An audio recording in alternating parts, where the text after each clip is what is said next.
And welcome once again to our channel. Today we have an interesting topic called popular business idioms. Idioms are phrases that you would typically hear in business settings, and we're going to look at about 25 idioms today. And idioms can be challenging due to cultural meanings. So these would typically be used in an English speaking culture, and we'll get into depth on what some of these idioms mean. So, our first idiom is in the driver's seat. In the driver's seat. And to be in the driver's seat means to be in control of something. So, maybe you're given a project and you're in charge of that project, you would be in the driver's seat. And used in a sentence, it's after the merger, the new manager will be in the driver's seat. So the new manager will be in control of whatever is taking place at that point. Next idiom is move the needle. Move the needle. And that is to make a noticeable difference or impact. So when we talk about move the needle, if you can picture some kind of meter that has a needle that moves back and forth, whenever there's a change, the needle would move. And that's what this is referring to. So, used in a sentence, hopefully, this new strategy will move the needle for our sales. So, hopefully, this new strategy that they're working on will change or move the needle for this organization's sales. Next, we have circle the wagons. Circle the wagons. And that's when a person or group is preparing to defend themselves against attack or criticism. So, circle the wagons, in other words, means making a plan to defend yourself. And used in a sentence, the management team circled the wagons after the scandal broke in order to defend the company. So, what we're looking at here is something happened for this company and they know that maybe bad press is coming out or that bad news stories will come out. So they're going to prepare beforehand to address all those concerns and hence circle their wagons. Next, we have push the envelope. Push the envelope. And that is to go beyond normal limits or innovate something new. Used in a sentence, this ad campaign really pushes the envelope in terms of creativity. So, what they're referring to here is this advertising campaign. Maybe it's a commercial, or maybe they're running some ads in newspapers. They're hoping that it's very creative and that people will buy more of their product as a result of that ad campaign because it's something new, something innovative. Next, we have run it up the flagpole. Run it up the flagpole. And this is to present an idea to see how it is received by others. Using a sentence, let's run it up the flagpole and see what management says. So, to run it up the flagpole means you're going to put or tell somebody about the idea, and typically it's somebody that's above you, maybe a manager or your boss. You're going to run it up the flagpole to see how it's received, to see how other people think about that particular idea. So run it up the flagpole. Next, we have a rising tide lifts all boats. A rising tide lifts all boats. And this is when something improves or something where everyone benefits.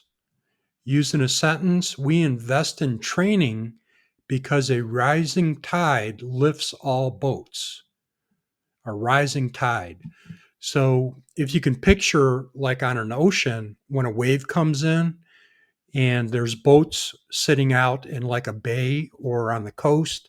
And when that wave comes in, it's going to lift all those boats.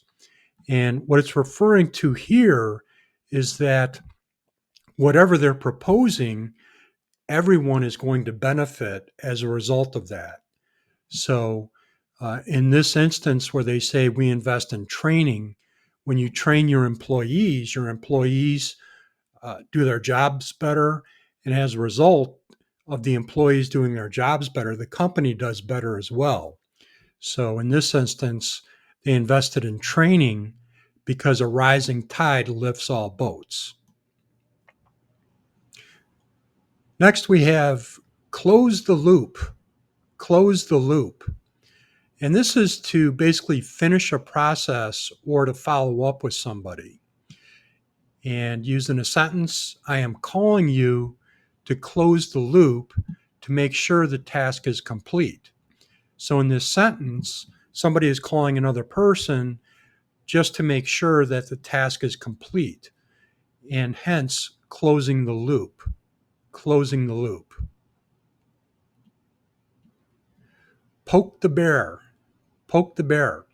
And that is to provoke someone or someone who has power. Used in a sentence, let's not poke the bear by questioning the manager's idea. So you don't want to provoke the manager or make the manager mad, so you don't want to poke them. And in this instance, if you poke a bear, the bear might attack you. So they're using the bear as an analogy. And in this instance, once again, let's not poke the bear by questioning the manager's idea. We don't want to make the manager upset, so let's not question the manager's decision. Cut the fat. Cut the fat. And this is to reduce costs or make something more basic. Used in a sentence, the company is cutting the fat to reduce costs during the recession. So maybe the company is going to look at possibly cutting some jobs or maybe streamlining some processes to make the company run more efficiently. So they're looking to cut the fat. Cut the fat. Then we have think outside the box.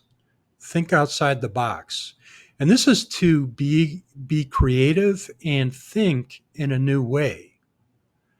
Used in a sentence, we need to think outside the box to solve this problem. So maybe you're in a group and you're thinking about ideas to do something or to accomplish something, and maybe you put out an idea that nobody else has thought of, and that would be thinking outside the box or thinking about something in a different way in order to get to a solution. So that's think outside the box. Touch base, touch base, and that is to briefly connect or update someone. Use in a sentence, let's touch base next week to finalize the project. So let's touch base. Let's connect next week to finalize the project. Let's get in touch with each other. Or you could say, I'm just touching base with you, which means they're going to update you on some new information. They're just touching base with you. Back to the drawing board. Back to the drawing board is our next one. And that is to start over after a failed attempt. The client didn't like our proposal, so we are going back to the drawing board. The client didn't like our proposal, so we are going back to the drawing board. That means they're going to start over again because in this instance, the client didn't like their proposal.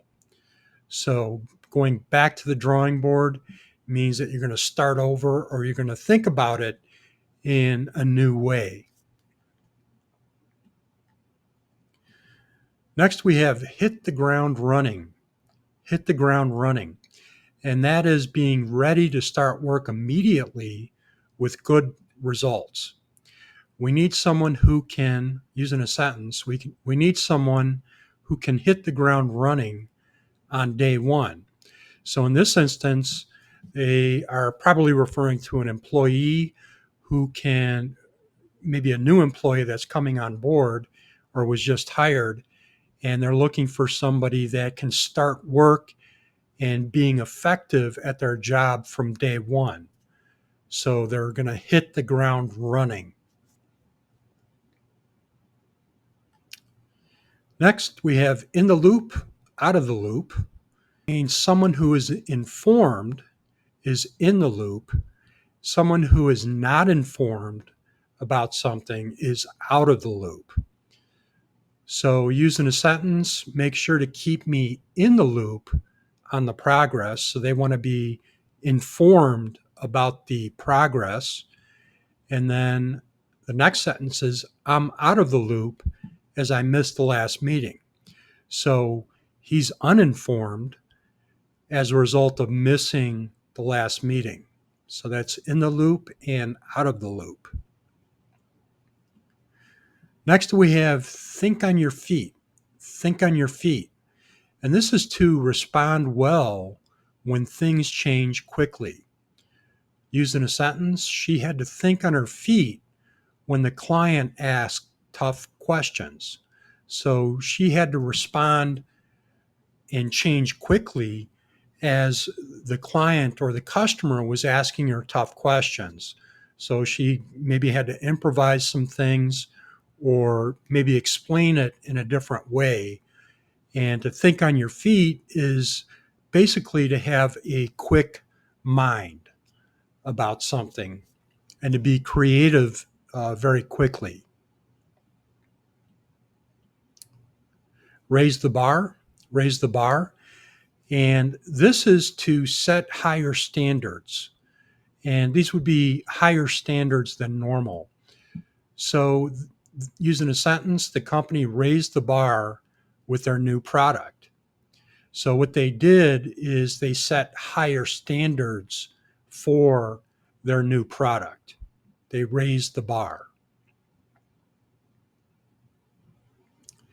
Get down to business. Get down to business. And this is to start working seriously.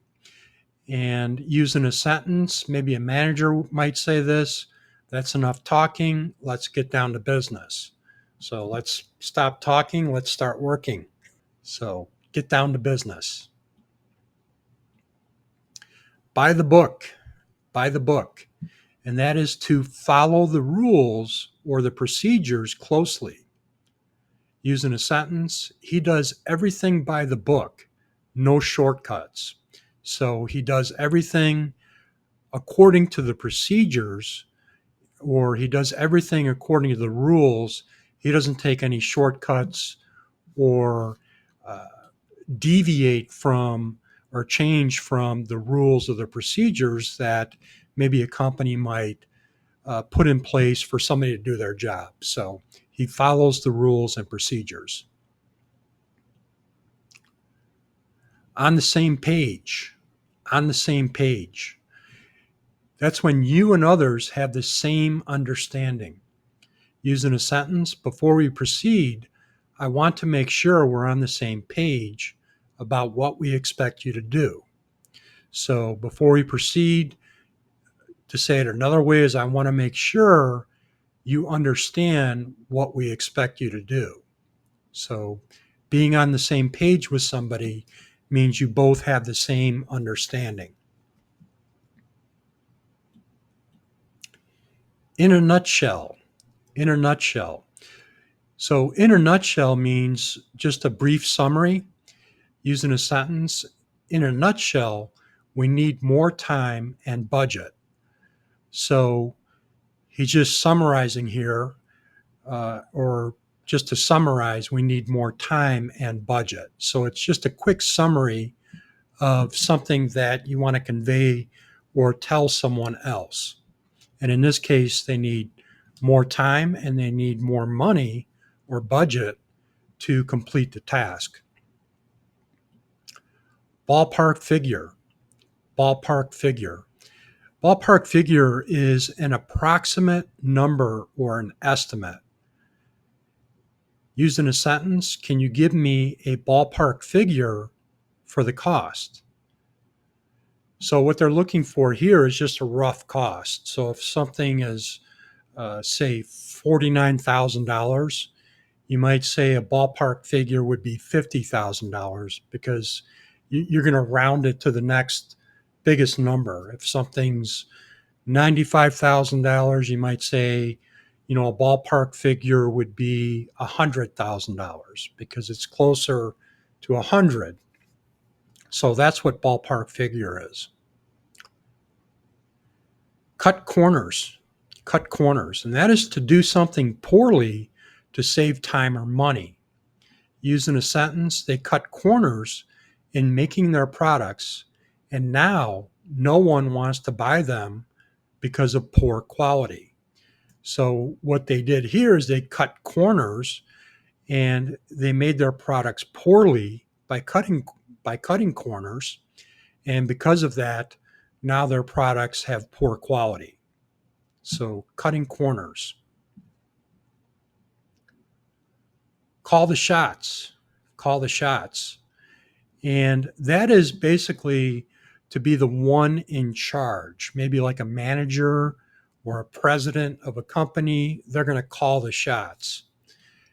In the sentence, she's the project manager. She calls the shots. So the project manager's in charge, and she basically tells everyone what to do. She calls the shots. Game plan. Game plan. And that's just basically a strategy or a plan of action. Used in a sentence, what's our game plan for launching the product? So what they're asking here is what's our strategy for launching the project, or what's our plan for launching the project? How are we going to go about that? So game plan. And our last one is on the back burner. On the back burner. And that means something's delayed or postponed. Used in a sentence, let's put that idea on the back burner for now.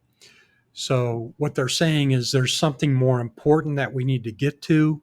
Let's delay that, or let's put it on the back burner, and we'll get to it later on. So on the back burner.